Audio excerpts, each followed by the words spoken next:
How to manage safe driving mode on the mobile. Hello guys, in today's video I'm gonna show you how to manage safe driving mode on the mobile. First go to Zoom and then click this one, these 3 points here, and now click meeting, this one, click on it, and then go down here. You will find this one, safe driving mode. Click on it if you want to turn it off, and as you see, safe driving mode has been turned off, and click if you want to turn it on again.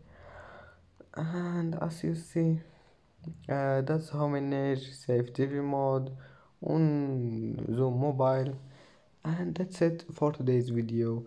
If you like this video, don't forget like and subscribe, and see you in the next video.